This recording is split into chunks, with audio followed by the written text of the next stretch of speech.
주셨습니다. 사무엘하 9장 1절에서 13절 다 같이 함께 읽겠습니다. 다윗이 이르되 사울의 집에 아직도 남은 사람이 있느냐? 내가 요나단으로 말미암아 그 사람에게 은총을 베풀리라 하니라. 사울의 집에는 종 한 사람이 있으니 그의 이름은 시바라. 그는 다윗의 앞으로 부르매 왕이 그에게 말하되 내가 시바냐 하니 이르되 당신의 종이니이다 하니라. 왕이 이르되 사울의 집에 아직도 남은 사람이 없느냐? 내가 그 사람에게 하나님의 은총을 베풀고자 하노라 하니 시바가 왕께 아뢰되 요나단의 아들 하나가 있는데 다리 저는 자니이다 하니라.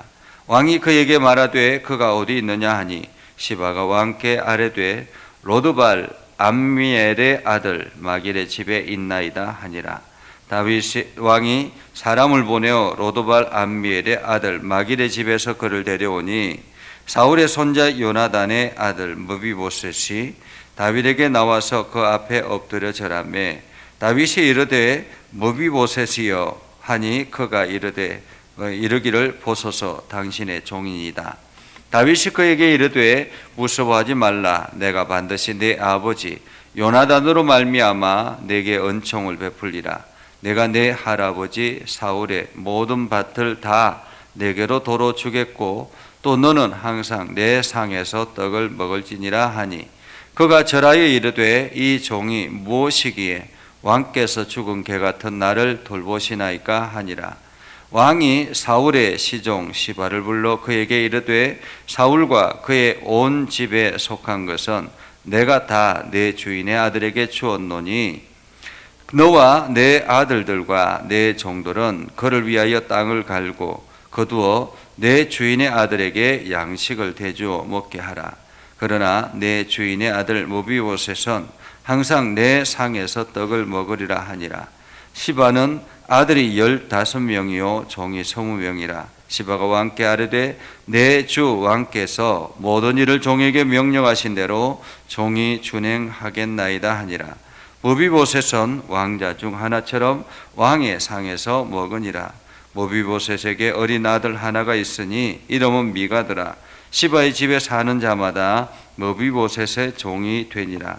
무비보셋이 항상 왕의 상에서 먹음으로 예루살렘에 사니라. 그는 두 발을 다 절더라. 아멘. 오늘도 하나님의 은혜가 여러분의 삶에 가득하기를 바랍니다. 여러분들이 하는 모든 일들 가운데서 주의 영광을 드러내며 나아가는 복된 일들이 되기를 주님의 이름으로 축복합니다. 우리가 정부가 바뀌게 되면 늘 이제 전 정권에 대한 그러한 잘못된 것들 이러한 것들을 바로 잡는 데 시간을 많이 보내기도 합니다. 그래서 우리가 역대 정권들을 보면 대통령들이 감옥에 가기도 하고 또 어려움을 겪게 되기도 하죠. 권력의 중심에는 항상 부정과 비리가 함께 포함되어 있다라는 것을 우리가 알게 되고 완전하게 깨끗하다라는 것을 우리가 보기는 참으로 쉽지는 않은 것 같습니다. 지금 아프리카 수단의 내전이 아주 힘들게 하고 있습니다. 다행히 우리나라의 교민들은 극적으로 구출이 되어서 지금 구출이 되어서 우리나라에 들어왔다라는 소식을 듣는데 이것처럼 어떤 정권이든지 전 정권의 어떤 일들을 다 지우려고 하는 그런 모습들을 보게 되죠. 아프리카 수단도 내전으로 인해서 과거에 있었던 일들을 서로가 충돌하여서 결국에는 군부와 또한 민간 군인들과의 충돌로 인해서 지금 아프리카 수단은 엄청난 유혈 상태로 지금 나아가고 있다는 것입니다. 조속히 이 사태가 마무리될 수 있게 여러분들이 기도해 주시기를 바랍니다. 자, 오늘 본문의 말씀을 보면 이제 다윗이 왕이 되고 그리고 정권이 안정이 되었습니다. 더더구나 주변 나라들까지 다 정리가 되었죠.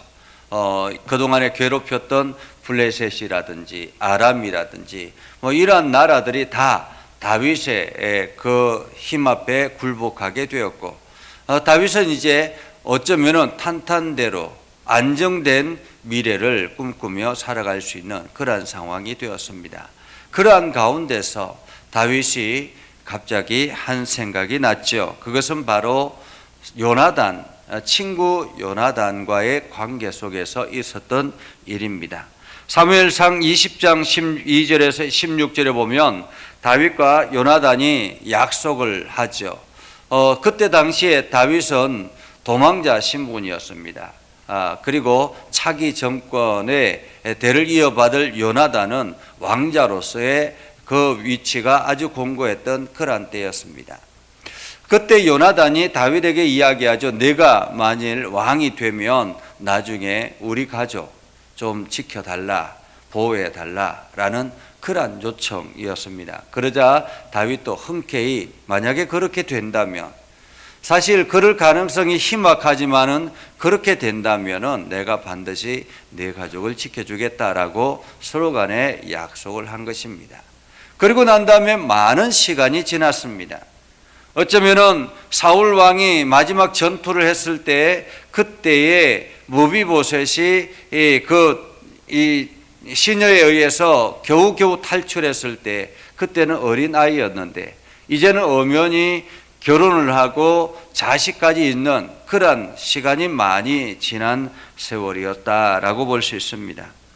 그러한 가운데서 지금 다윗이 갑자기 요나단을 생각하고 그 요나단의 그 사울 왕의 집에 혹시나 남아있는 사람이 있는가 하고 알아보라라고 이야기를 하죠. 사울의 집에 아직도 남은 사람이 있느냐, 어쩌면 아직도 남은 사람이 있느냐라고 물었을 때 사울의 집에 아주 씨를 완전히 말리겠다라는 그런 의도일 수도 있겠습니다. 그러나 다윗은 내가 요나단으로 말미암아 그 사람에게 은총을 베풀리라, 요나단으로 말미암아. 그래서 찾아보니까 사울의 집에 한 종이 있다라는 소식을 들었습니다. 그래서 그 종을 불렀습니다. 그 종의 이름은 시바이죠. 종을 불러서 이야기합니다. 아직도 사울의 집에 남은 사람이 있느냐라고 묻습니다. 아직도 남은 사람이 있느냐. 어쩌면 그동안에 사울의 집에 있는 모든 사울 집안과 관계되는 연관된 사람들은 다 처단되었다라는 의미이기도 하죠. 아직도 남아있느냐라는 말이죠. 아직도 남아있느냐. 그런데 그 다음에 내가 그 사람에게 하나님의 은총을 베풀고자 한다라고 이야기합니다. 내가 그 사람에게 하나님의 은총을 베풀고자 한다. 그 이야기를 듣고 시바가 이야기를 하죠. 예, 있습니다. 요나단의 아들 하나가 있는데 다리를 저는 자입니다 라고 말합니다.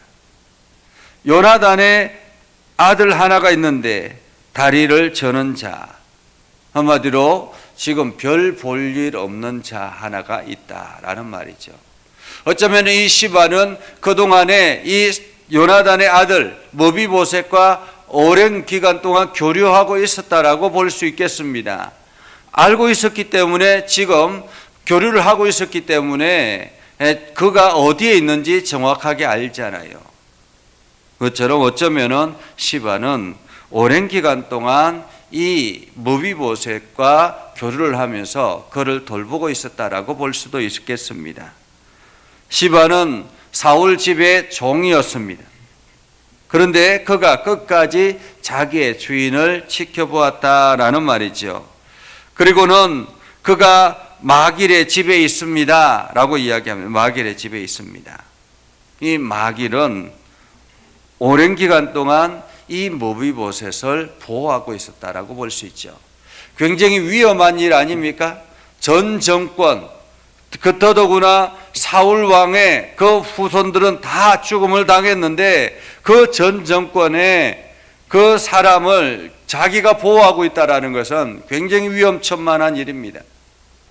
마길이 그동안에 이 사울에게 이러한 큰 은혜를 입지 않았다면 이렇게 할 수 있겠는가라는 생각을 해봅니다. 그래서 그 마길에게 사람을 보내서 이야기합니다. 무비보셋을 데려오느라. 그렇게 해서 무비보셋이 돌아오죠. 왕에게 나아옵니다. 자, 무비보셋이여 하니 그가 보소서 당신의 종이니이다. 다윗이 그에게 내가 반드시 내 아버지 요나단으로 말미암아 내게 은총을 베풀리라. 요나단으로 말미암아 은총을 베풀리라. 그리고는 사울의 모든 밭을 다시 돌려주겠다라고 이야기합니다. 그리고는 시바를 불러서 이 사울의 밭을 관리하도록, 그래서 무비보셋의 밭을 관리하도록 맡깁니다. 갑자기 엄청난 부가 들어온 것이죠. 그리고 거기에 거치는 것이 아니라 무비보셋에게 내가 이제는 나와 함께 매일같이 먹고 함께 지내는 그러한 왕의 밥상에서 함께 먹으리라 라고 이야기합니다. 그러니까 왕자의 하나처럼 왕의 상에서 매일같이 먹고 지내게 됐다라는 것입니다. 여러분, 무비보셋은 그동안에 어떻게 살아왔겠습니까? 어쩌면은 두려움과 그리고 원망으로 살아오지 않았겠습니까? 오랜 기간 동안 자기의 신세를 한탄하며 살아오지 않았겠습니까? 사울 왕의 그 적이었던 이 다윗 왕을, 이 정권을 원망하면서 몰래 숨죽이며 살아오지 않았겠습니까? 자기의 신체가 지금 다리가 양쪽이 다 절었다라고 이야기합니다. 이 다리가 다 절었으니 얼마나 이게 마음속에 원망이 가득 차 있었겠습니까? 그런데 이제 다윗으로 인해서 그 원망이 완전히 사라지는, 그래서 다윗의 은총을 받으며 그가 온전히 회복되어지는 놀라운 은혜를 경험하게 되었다라는 것입니다. 우리가 하나님의 은혜를 경험한다라는 것, 하나님께서 우리에게 복을 주신다라는 것은 그냥 나 자신만 먹고 즐기며 살아라라는 의미가 아닙니다. 오늘 하나님께서 나에게 베풀어 주신 은혜가 있다면 이것은 세상으로 흘러보내는 그러한 은혜여야 된다라는 것입니다.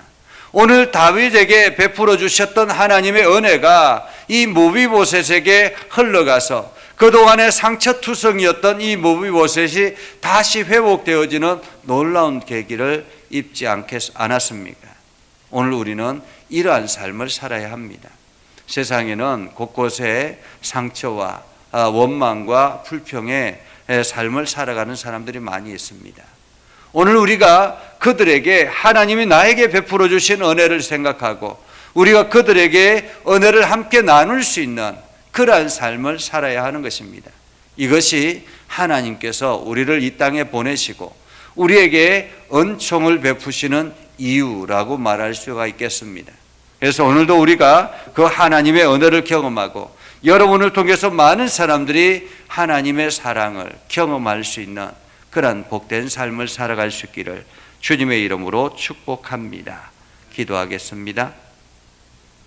거룩하신 아버지 하나님, 오늘도 우리의 삶 가운데 함께 하시고 하나님의 은혜를 베풀어 주심을 감사드립니다. 하나님, 오늘도 우리에게 하나님의 은총이 임하여서 우리가 그것을 통해서 우리 자신이 행복하고 복되게 살아갈 뿐만 아니라 오늘도 우리 주변에 있는 많은 사람들이 그 은총을 함께 공유할 수 있도록 하나님 은혜를 더하여 주시옵소서. 우리에게 하나님이 베풀어 주신 그 은혜와 복이 세상으로 흘러가서 많은 사람들이 행복하고 회복하며 온 땅에 주의 이름을 더 높이게 하여 주시옵소서. 오늘도 하나님의 선하심을 경험하며 나아가는 복된 하루가 되게 하여 주시옵소서. 예수님의 이름으로 기도드리옵나이다. 아멘. 이제는 우리 구주 예수 그리스도의 은혜와 하나님 아버지 극진하신 사랑과 성령님의 감화 감동 역사 위로 교통하시며 은혜가 주의 말씀 안에 있는 믿음의 백성들 위해 하는 모든 일들 위해 영원토록 함께 하옵시기를 간절히 축원하옵나이다. 아멘.